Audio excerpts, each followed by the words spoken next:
好多嘅反對派咧，佢會話呢條法例有幾唔合理，咁啊大家咧可以咧嘗試用呢一個國際標準去反駁佢哋嘅。國際標準就話俾我哋聽，維護國家安全係正常不過嘅事情。大家知唔知道我哋全球邊一個國家係有最多嘅國家安全法，係有最嚴嘅國家安全法，同埋最早有國家安全法嘅呢？呢個就係美國啦。美國喺自己嘅領土上面維護自己嘅國家安全就天經地義，但係到中國喺自己嘅領土上面維護自己嘅國家安全，難道就係天理不容咩？美國喺1776年建國，佢都唔需要用到23年去制定一啲國家安全嘅法例，佢只係用咗22年，去到1798年呢，就制定咗一系列嘅國家安全法例。芸芸美國嘅國家安全法裏面呢，特別想同大家講就係1903年頒布嘅控制外僑入境法，佢就規定咧，對於美國相信可以用暴力推翻美國政府，又或者去宣傳推翻美國政府嘅人，佢一概都係唔能夠進入美國境內，係霸道到咁嘅，係去都唔俾你去美國噶。咁喺美國呢，如果係被確認涉嫌同恐怖主義有關嘅人呢，根據美國法典，最高嘅刑罰係無期徒刑，而叛國罪呢，更加可以根據美國法典判處死刑嘅。所以想大家記住呢，就係所謂嘅民主大國，其實正正就係我哋全球最早訂立國家安全法嘅體制，擁有最多嘅國家安全法，亦都有最嚴嘅國家安全法，最高嘅刑罰可以去到死刑嘅。咁我會用一個水桶去比喻國家安全嘅，而香港咧就係呢一個水桶最短嗰塊木板，安全短板。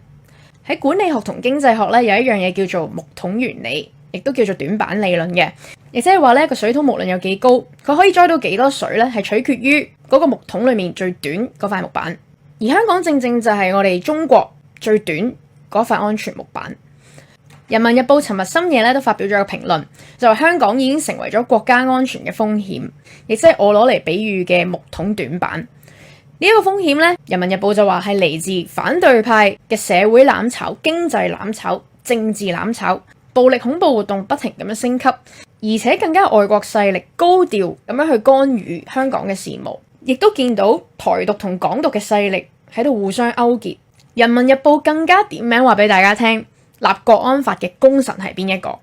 咁佢點名提到黎智英、戴耀廷同埋陳方安生嘅。咁首先講黎智英啦。咁如果大家有睇我早幾條影片咧，都會記得黎智英點樣接受台灣嘅媒體訪問，佢公然乞求美國嘅 CIA 去干預香港嘅事務。而戴耀廷咧就大肆去宣揚攬炒十步，而陳方安生咧見親佢其實咧都係越洋去告洋狀，去乞求西方勢力點樣去介入中國嘅事務。咁人民日報咧就形容佢哋係一國兩制嘅最大敵人。咁我就覺得一國兩制其中一個最大嘅敵人咧就係美國啦。美國呢一個咧可以話係一個最大嘅功臣。美國嘅共和黨眾議員 Scott Perry， 佢喺當地嘅時間5月19號咧就提出咗一個法案。佢嘅提案咧就係授權佢哋嘅美國總統特朗普承認香港係屬於一個獨立嘅國家。大家話幾咁荒謬啊？咁係咪我哋香港嘅立法會議員都可以提出一個議案去承認美國50個州都係50個獨立國家呢？咁呢個法案咧就會交去眾議院嗰度處理嘅。提出法案嘅共和黨議員 Scott Perry 咧喺呢大半年嘅反修例事件裏面咧都係支持黑暴嘅。可以見到美國咁樣露出佢嘅狐狸尾巴，咁樣由反修例事件到今時今日越嚟越猖狂咁樣去干預中國事務，明目張膽咁樣搞港獨。我哋絕對唔能夠俾佢得逞嘅。正如我所講，將心比己，我都好想知道，如果我哋香港嘅立法會議員要求立法去重新定義美國係50個州獨立成50個國家，然後實際咁樣去出人出錢出力去令呢50個州獨立，美國會有啲咩反應呢？我之前咧就拍咗片同大家討論23條，我都有講嘅。你係挑戰人哋嘅底線，咁人哋咪話俾你聽個底線係咩咯？個底線係點樣？個底線喺邊度？就係咁簡單。所以美國同一啲親美嘅人士同反對派可以話係求人得人，如願以償。而家佢就知道究竟中央嘅底線係乜嘢。